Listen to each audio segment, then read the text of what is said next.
Assalomu alaykum hurmatli kuzatuvchilar. Bugun sizlar bilan 7-sinf O'zbekiston tarixi darsining 27-mavzusi adabiyot mavzusi bilan tanishamiz. Ya'ni 10-12 asrlarda adabiyot rivojlanishiga hissa qo'shgan buyuk shaxslar hayoti bilan tanishib o'tamiz. Aynan ushbu davrga kelib, Turkiya adabiy til o'zbek va uyg'ur tillarini yuzaga kelishga muhim bosqich bo'lib xizmat qildi.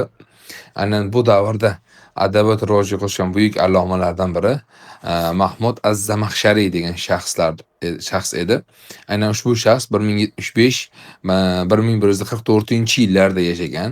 U Xorazmning Zamaxshar qishlog'ida tavallud topgan.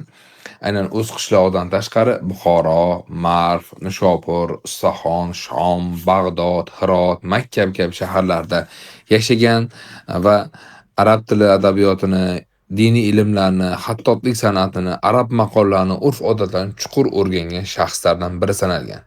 Ushbu shaxs 50 dan ortiq asarlar yozgan. Uning shoh asarlari Al-Mufassal asari bo'lib, arab tili fonetikasi va morfologiyasiga bag'ishlangan asar bo'lgan. Keyingisi Al-Kashshof asari bo'lib, u Qur'oni Karim tafsiriga, ya'ni sharhiga bag'ishlangan asarlardan biri sanalgan.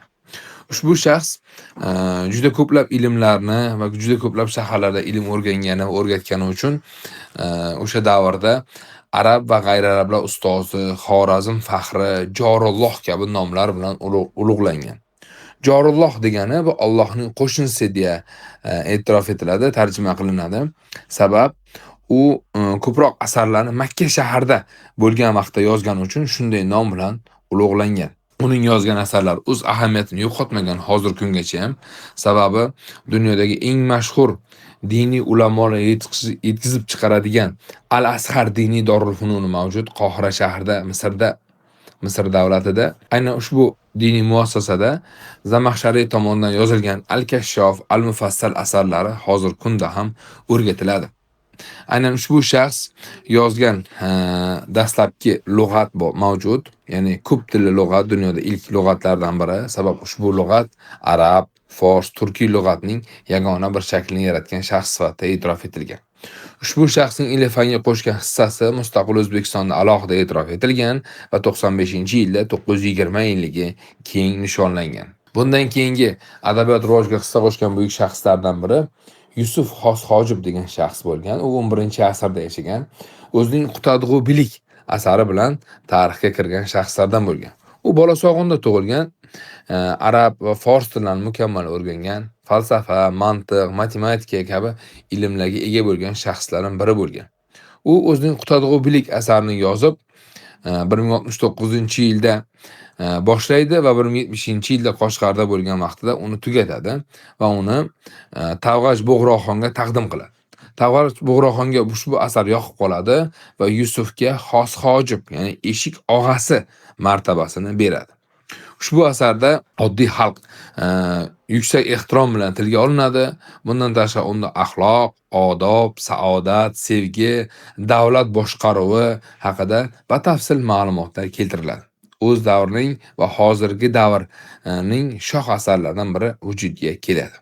11-asrda yashagan yana buyuk allomalardan biri Mahmud Qoshg'ariy sanaladi.